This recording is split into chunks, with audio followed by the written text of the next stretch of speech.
अस्सलाम वालेकुम अजीज तलबा। आज के वीडियो लेक्चर के अंदर हम क्विक चेक 5.2 को डिस्कस करेंगे, जिसके 3 क्वेश्चंस हैं।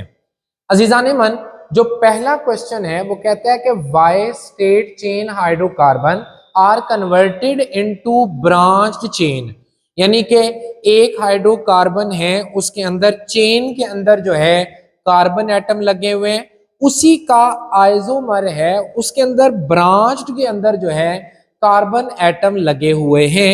लेकिन जब आप फ्यूल के तौर पर इसको इस्तेमाल करते हैं तो आप ब्रांच्ड चेन को प्रेफर करते हैं, स्ट्रेट चेन को एज अ फ्यूल इस्तेमाल नहीं करते। उसकी वजह बताएं। अजीज तलबा, जो स्ट्रेट चेन हाइड्रोकार्बन होते हैं ये इंजन के अंदर जाने से पहले ही इनको आग लग जाती है। उसकी वजह है कि स्ट्रेट चेन जो हाइड्रोकार्बन होते हैं इनका सरफेस एरिया ज्यादा होता है, इसलिए ये जल्दी आग पकड़ लेते हैं इंजन में जाने से पहले। इस वजह से इंजन से एक मेटालिक साउंड आती है जिसको नॉकिंग कहा जाता है।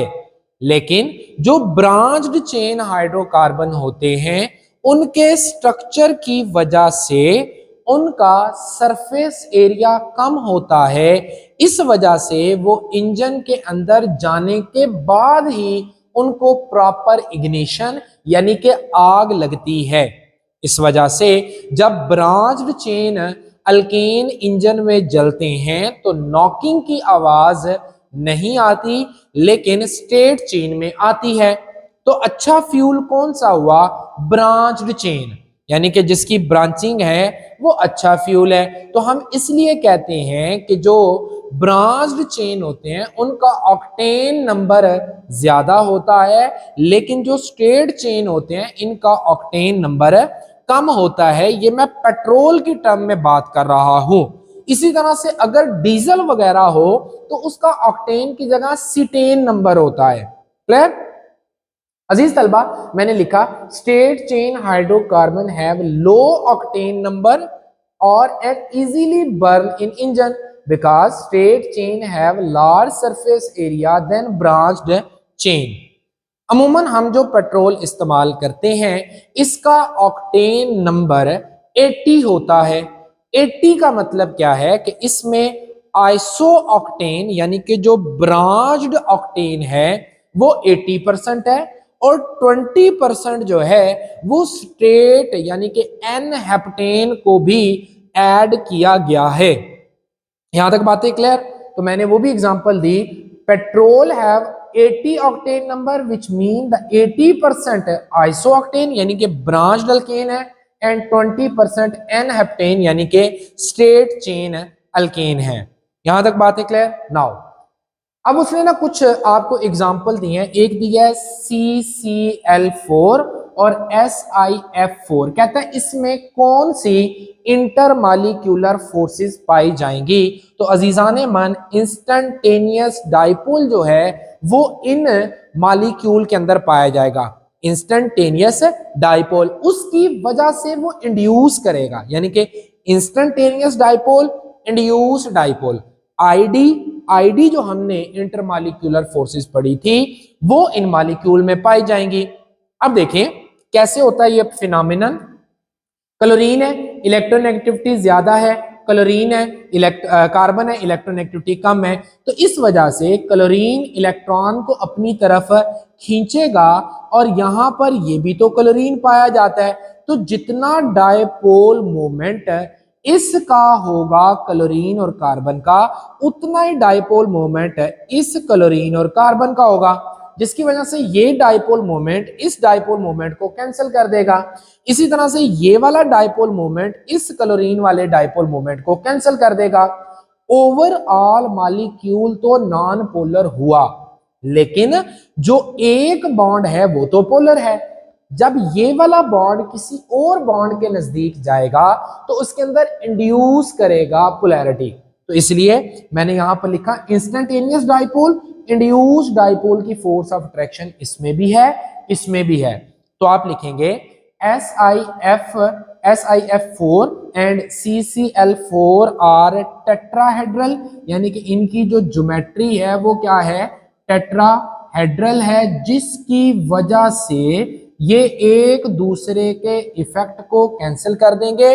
Due to tetrahedral geometry the effect of one polar bond will cancel the effect of another bond, so overall molecule is non polar and they have instantaneous dipole induced dipole. अजीजान मन, जो question number 3 है वो है difference between ID PD, यानी कि instantaneous dipole, induced dipole, और फिर क्या है परमानेंट डाइपोल, यानी कि इनके दरमियान आपने डिफरेंस जो है वो लिखना है। अब चूंकि मेरे पास जो है वो जगह नहीं थी तो मैंने इसको इस तरह से नहीं लिखा। आपने कैसे लिखना, दरमियान में लाइन लगानी है, पहले ये वाले जो पॉइंट होंगे वो एज इट इज एक साइड पर लिखने हैं, फिर ये वाले जो पॉइंट है ये एज इट इज एक साइड पर लिखने हैं। पहले तो होगा आईडी में डेफिनेशन, यानी कि momentary force of attraction between a polar molecule but not a permanent which induce a force of attraction into an other non polar molecule. एक जो मॉलिक्यूल होगा वो भी नॉन पोलर है, दूसरा भी नॉन पोलर है, तो दोनों एक दूसरे के करीब आएंगे, रिपल्शन होगी, रिपल्शन की वजह से क्या होगा, उसमें फोर्स ऑफ अट्रैक्शन है डेवलप होगी।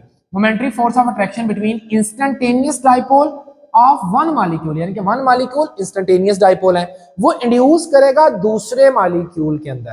क्लियर? अब एक तरफ आपने यहां पर लगा देना है आईडी और दूसरी तरफ पीडी। ये वाला आईडी वाले पॉइंट है, यानी कि इंस्टेंटेनियस डाइपोल इंड्यूस्ड डाइपोल वाले। पहला पॉइंट यहां पर लिख देंगे, दूसरा पॉइंट उसके नीचे लिखेंगे मोर prominent in non polar molecule, यानी कि इंस्टेंटेनियस डाइपोल इंड्यूस्ड डाइपोल ज्यादातर नॉन पोलर मॉलिक्यूल में पाई जाती है। ये point number 2, it depend upon the molecular mass and the surface area.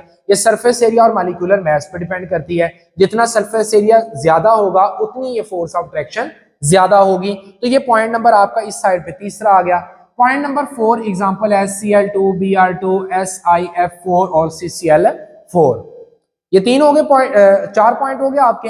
अब आपने इस साइड पर जो है वो हेडिंग लगानी है पीडी, यानी कि परमानेंट डाइपोल। ये फोर्स ऑफ अट्रैक्शन है जो एक परमानेंट डाइपोल मॉलिक्यूल और दूसरे परमानेंट डाइपोल मॉलिक्यूल के दरमियान होती है। इसका पॉजिटिव इसके नेगेटिव को खींचेगा या इसका नेगेटिव इसके पॉजिटिव को खींचेगा, तो जो फोर्स ऑफ अट्रैक्शन है उसको पीडी कहेंगे। Force of attraction between positive end of one permanent molecule and the negative end of another permanent polar molecule is called PD. अब देखिए इसका पहला पॉइंट भी ब्लू से लिखा है, इसका पहला पॉइंट भी ब्लू से लिखा है, तो अब जब आप इस साइड पर इसका पहला पॉइंट लिखेंगे तो इन दोनों को एक दूसरे के सामने होना चाहिए, यानी कि इसका पहला पॉइंट ये है, इसका पहला पॉइंट इस साइड पर जो लिखेंगे वो ये वाला लिखेंगे।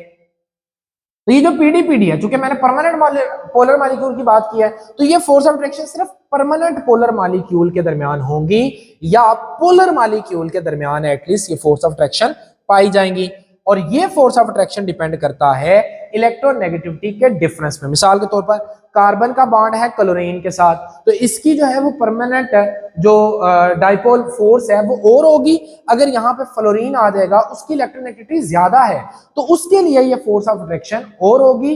ब्रोमीन आएगा तो उसके लिए फोर्स ऑफ अट्रैक्शन और होगी। ये डिपेंड करता है जिन एटम ने इलेक्ट्रोनेगेटिव एटम के साथ बॉन्ड बनाया हुआ है उनके दरमियान ये फोर्स ऑफ अट्रैक्शन है डिपेंड करती है। अजीजान मन, लास्ट में इसकी एग्जांपल यहां पर आप लिखेंगे, इस साइड पर लाइन लगाकर ये एग्जांपल लिख देंगे, यानी कि HCl और NH3। क्लियर होगी यहां तक बातें?